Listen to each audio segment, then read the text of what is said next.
Joe Thomas and friend John Furness have been in the Yukon now for 10 days, and John has yet to close his moose tag. Patients are growing short, and esteem levels are at a low. They better hope the final day can make it happen. Well, it all came down to that final day for John, and we're inside the 2-minute warning, man. We got to make something happen, and we were all feeling the pressure. And for whatever reason, Mike decided at the last minute, instead of heading downriver like we'd done the last couple of days, we'd head upriver. And the reason that was an issue was the fact that the water was dropping every day, and we could get stuck. And Mike finally said, hey, you know what? It's the last day. I don't care if we got to drag the boat out. He said, let's go up there and get into some new water and see if we can't find a big bull for John. And it was a good decision.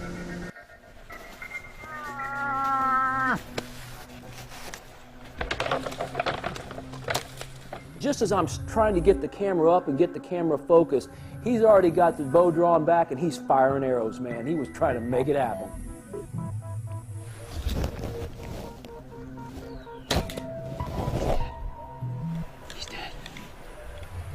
Giant bull, John.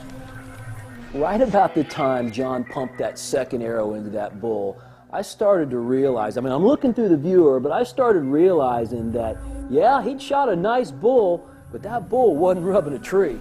Oh my God, look at that other one. Oh my God, look at the big one. No, no, no, no, no, no, no, don't. He's bleeding. Oh, he's dead. Oh my God. Oh my God. Look at that. Don't move, Mike, don't move. I can't get this video any other time. It's my life. No, no, no, no, no.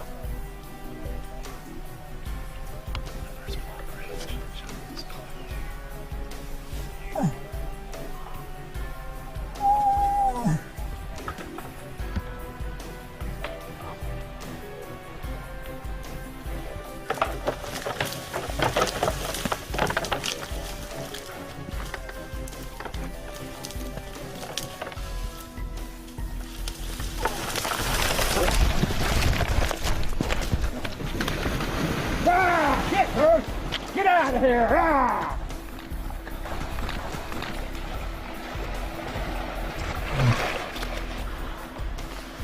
Okay. That was the most unbelievable thing I've ever experienced in my life. We've seen a monster bull in these willows. We get up in here. We thought he was raking a tree. He was going to town. I couldn't see his, all I could see was his horns and his vital area. I got one little clearing to shoot through. I shot through, I hit him. One of the branches deflected it, went a little bit high. So I put another one in him, hit him in the heart. And then we get around here and we find out that he's actually fighting with a monster bull. So I ended up shooting a smaller of the two. I had no idea. And then he jumps in the river. The whole trip was an adventure. I dreamed about it from the time I was a little kid, and I always wanted to go to Yukon, and I always wanted to hunt a Yukon moose.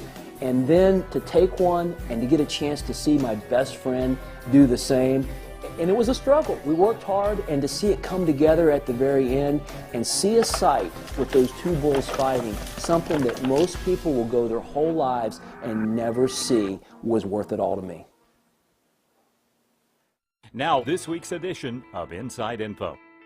Harold, you know, one of the things that I look for in September, August and September is a lot of sign. And I get around these open fields, especially around the bean fields, and you're going to find tracks around it. You're going to find where they're eating down the beans, and you're going to find a whole lot of sign that you've got deer living there. And I get ready to hunt. I say, well, you know, I've got to go to the bean field, and an open field. Well, at least I can see a deer. I can call him maybe. But hunting season comes around, and he ain't there any longer. What has happened to me? Well, David, I tell you, a lot of times the deer will still come to those fields unless you've got a big crop of mass. Now, if you've got a big crop of white oak acorn, let's say the 1st of October, them white oak acorns is falling.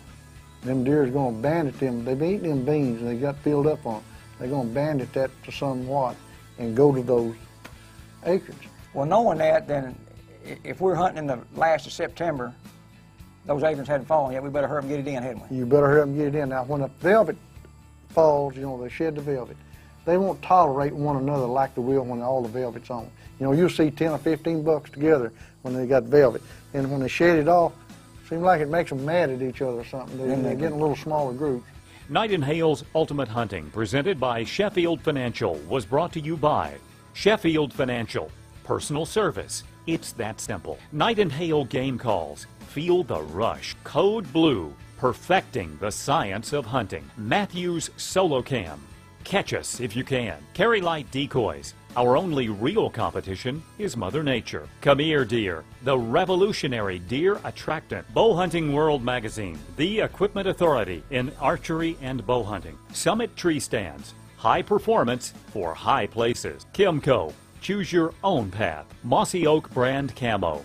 It's not a passion, it's an obsession. Burris. See the light. Winchester Ammo. The American legend.